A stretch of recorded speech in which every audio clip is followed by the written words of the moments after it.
ल साथीहरु आज हामीले Nepalese foreign trade and employment पढ्छौं। हेर्नुस् त क्लास 12 को इकोनोमिक्स को युनिट 10 पढ्छौं है साथीहरु। यो भन्दा सुरुमा पहिला मैले साथीहरु युनिट 1 देखि 9 सम्म सम्पूर्ण भिडियो राखेको छु। जो साथीले हेर्नु भएन गएर प्लेलिस्टमा गएर चेक आउट गर्न सक्नुहुन्छ। हेर्नुस् त अब युनिट 10 बाट कति मार्क्समा आउँछ हेर्नुस् त कति मार्क्सको आउँछ। क्वेशन नम्बर 22 मा आउँछ है साथीहरु यो युनिट 10 बाट। अझ अरमा दिन्छ कि हामीले सम्पूर्ण पनि पढ्न पर्दैन। हामीले मैले जति भन्छु त्यति पढ्नु भने 100% एउटा पर्ने यसैबाट। हेर्नुस् त 8 मार्क्स को लङ क्वेशन है। हामीले पढ्न पर्ने कन्टेन्ट पनि मात्र 3टा मात्र छ। अब के कन्टेन्ट होला भन्नु होला। एउटा भनेको problem of Nepalese foreign trade पढ्न पर्यो।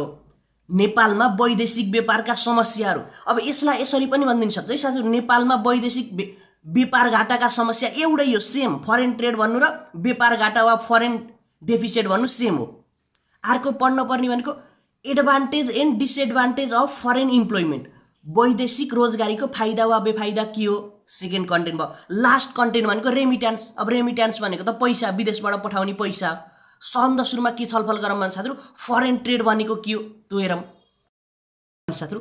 फरेन ट्रेड सन्द सुरुमा व्हाट इज फरेन ट्रेड भनेर भन्छ। फरेन ट्रेड भनेको के हो साथीहरु, दुईटा देशको मान्छेहरुले एक आपसमा वस्तु वा सेवा खरिद बिक्री गर्नु कार्य नै के हो भन्दाखेरि फरेन ट्रेड हो। हेर्नुस् त foreign trade is the exchange of goods and service between two countries in the international market. के हेर्नुस् अन्तर्राष्ट्रिय बजारमा दुई देशहरु बीच वस्तु तथा सेवाको खरिद बिक्री गर्ने कार्यलाई वैदेशिक व्यापार भन्दो रहेछ। अब मैले इन्डियामा गएर अब एउटा के यो पेनै किने, यही पेन किने भने के भयो त भन्दा फरेन ट्रेड भइहाल्यो के साथीहरु, बुझ्नुहुन्छ नि, फरेन ट्रेड भयो। तर मैले नेपालमै अब कुनै पसलमा गएर काठमाडौँमा किने भने त यो त के हुन्छ, त्यो भनेको डोमेस्टिक ट्रेड है, नजुकिनु होला। अब हामीले यसको एडभान्टेज डिसएडभान्टेज हेर्छौं है। ल साथीहरु प्रब्लम अफ फरेन ट्रेड के भनिन्छ नि, right the problem and solution of the foreign trade भने सोधिदिन्छ है क्वेशन, बुझ्नुहुन्छ नि। हेर्नुस् त प्रब्लम के हो, प्रब्लम र सोलुसन एउटै मिल्छ है, फेरि एकदम सजिलो छ। के होला भन्नु हेर्नुस् त हाम्रो नेपालमा फरेन ट्रेडको प्रब्लम के रहेछ हेर्नुस् त, poor access to transit facilities. Poor access to transit facilities भनेको नेपालमा समुद्र छैन के।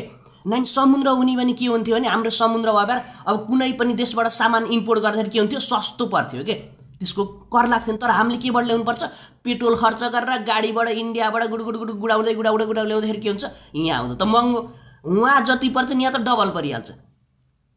के चाहिँ एउटा poor access to transit facility, पारावान सुविधाको पहुँच नहुनु।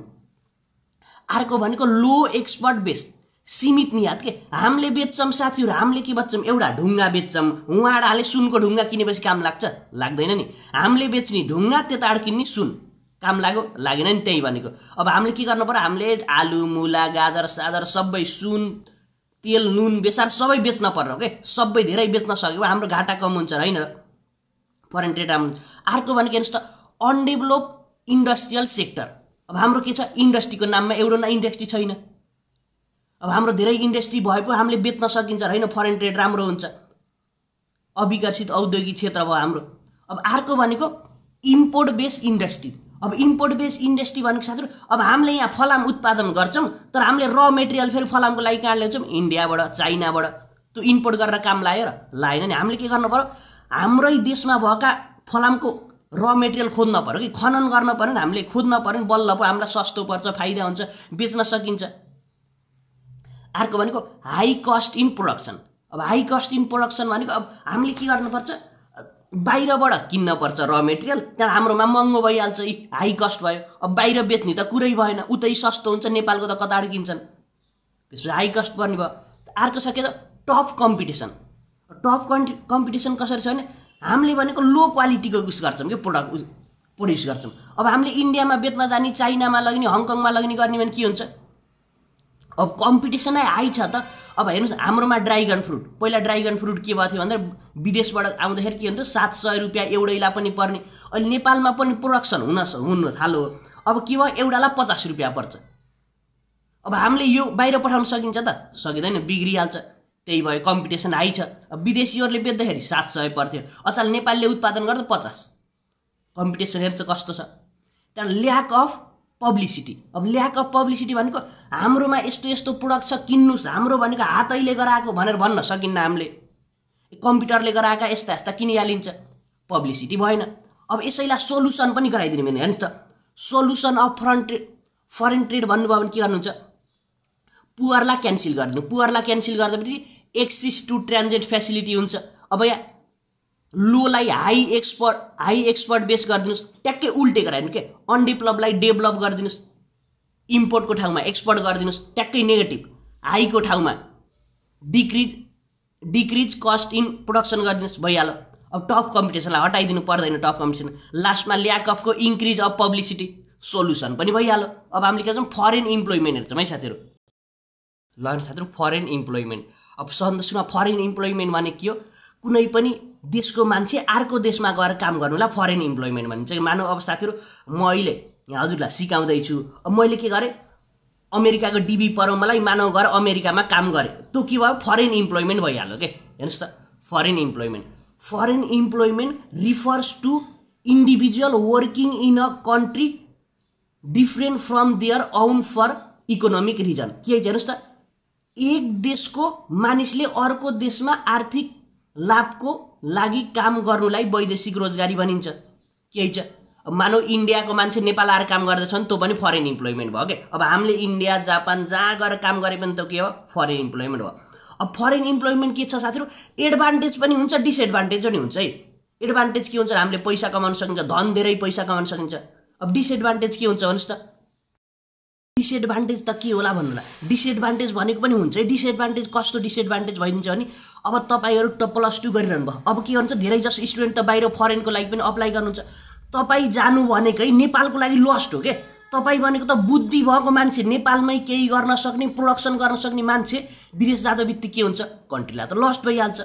ल अब हामीले एडभान्टेज हेरौँ त साथीहरू, एडभान्टेज अफ फरेन इम्प्लोइमेन्ट साथीहरू, वैदेशिक रोजगारीको फाइदा मैले यहाँ एक्सप्लेन गरेको छैन, एक्सप्लेन आफै गर्नुहोस् है, एक्सप्लेन गर्न पर्छ है फेरि साथीहरू।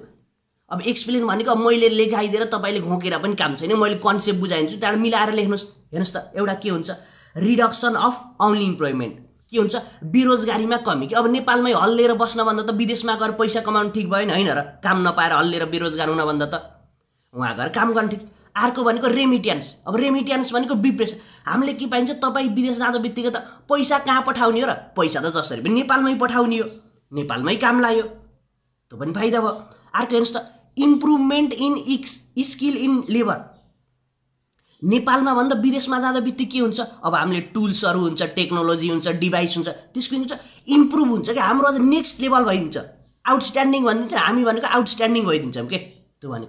अर्को हेर्नुहोस् त, इम्प्रुभमेन्ट अफ लाइफ, अब लाइफमा इम्प्रुभमेन्ट कसरी हुन्छ होला भन्नुलाई, लाइफमा इम्प्रुभमेन्ट कसरी हुन्छ भन्दादेखि, अब तपाईँ विदेश जाँदा बित्तिकै पैसा धेरै अर्न गर्दा बित्तिकै हुन्छ, लाइफस्टाइल पनि चेन्ज हुन्छ क्या। अब तपाईँले महिनामा 10,000 कमाउनु र महिनामा 1 लाख कमाउनुमा केही डिफ्रेन्स हुन्छ, तपाईँको लुवाई खुवाई होइन, बोली पनि फरक भइहाल्छ कि पैसा कमाउन थालेपछि। अर्को हेर्नुहोस् त, पोभर्टी एलिभेसन, गरिबी निवारण हुन्छ। मान्छेले अब डेली 10,000 कमाउन थाल्यो भने के हुन्छ, मान्छेहरू गरिबै अब रहन्छ र रहँदैन नि, अब मान्छेको चेन्ज भइहाल्छ नि, इम्प्रुभमेन्ट हुँदा बित्तिकै के हुन्छ, गरिबीको अन्त्य भइहाल्छ, अब हाम्रो नेक्स्ट लेभल भइहाल्छ लाइफ पनि। अब हामीले डिसएडभान्टेज पनि हेरौँ है साथीहरू। डिसएडभान्टेज अफ फरेन इम्प्लोइमेन्ट, वैदेशिक रोजगारका बेफाइदा। हेर्नुहोस् त, बेफाइदा पनि हुन्छ नि साथीहरू, फाइदा मात्र हुँदैन के, जे चिजमा फाइदा छ त्यो चिजमा बेफाइदा पनि छ के। हेर्नुहोस् त, लेबर सर्टेज, देशमा जनशक्तिको अभाव। देशमा जनशक्तिको अभाव भनेको साथीहरू, अब देशमा आजकल के भइरहेको, सिभिल इन्जिनियर, आर्किटेक्ट होइन, डाक्टरहरू के भयो, कमी हुँदै गएको छ क्या, हाम्रो सर्टेज, टिचरहरूको पनि कमी हुँदैछ। किन भन्नु त, अब सबै तपाईँ जस्ता युवा जति विदेश जान थालेपछि अबको 10 इयरमा को बस्छ र देशमा, अब अलि भएका जति बुढा हुन्छन्। अब तपाईँहरू गएपछि त के हुन्छ, अब केटाकेटी र बुढाबुढी आमाबा, लेबर सर्टेज त पनि भयो अटोमेटिकली। अर्को हेर्नुहोस् त, नेगेटिभ इफेक्ट अन चिल्ड्रेन, अब चिल्ड्रेनमा नेगेटिभ इफेक्ट कसरी पर्छ भन्नु होला। अब हजुरले के हुन्छ, बिहा गर्नुभयो, बिहा गरेर अब तपाईँ विदेश जानुभयो, अब छोराछोरी जन्मिन्छन्, छोराछोरी जन्मेपछि के हुन्छ, हजुरको माया हुँदैन नि त, माया भन्ने कुरो हराउँदै जान्छ कि मान्छे, अब पैसाकै लागि हो भन्ने हुन्छ। केटाकेटी पनि के हुन्छ, हामीले संस्कार सिकाउन पाइन्न नि त, संस्कार सिकाउने यस यो हाम्रो आफन्ती यो यसलाई यसरी आधार गर्नुपर्छ, त्यो हुँदैन कि। मान्छेले के गर्छ,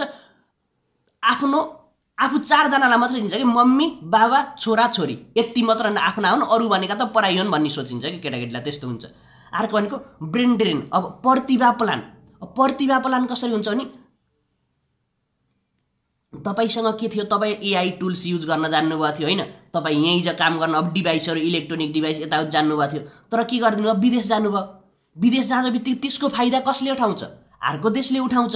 नेपालमा त के रहने भयो, नेपालमा त त्यही मादल रहने भयो क्या, भित्रको खोक्रो छ कहीँ बोक्रो मात्र रहने भयो, खाली हुने भयो। अर्को भनेको डिपेन्डेन्सी। डिपेन्डेन्सी भनेको परनिर्भरता। परनिर्भरता, कहिले छोरोले पैसा पठाउला, कहिले छोरीले पैसा पठाउली, त्यसपछि के गर्छु मैले आइफोन किन्छु, कहिले छोरीले पैसा पठाउली त्यसपछि मैले एउटा रुमको पैसा तिर्छु, त्यस्तो हुन्छ क्या। पर आफै गरेर खाने बानी हराउँदै जान्छ। अर्को भनेको रिस्की जब। अहिलेको हेर्नुहोस् त यो मिसन सिन्दुर भन्ने छ नि, त्यसमा नेपालीहरू कति मरे। रिस्की जब भनेको विदेशमा जाने हो, लड्नको लागि पठाइन्छ नेपालीलाई, सोझा सोझा हाम्रा नेपालीहरूलाई के भन्छ बोर्डरमा। हामी त खुसी भइन्छ, ओहो मेरो छोरी मेरो छोरा विदेशमा गएर काम गर्छ, ब्रिटिस आर्मी भयो, इन्डियन आर्मी भयो।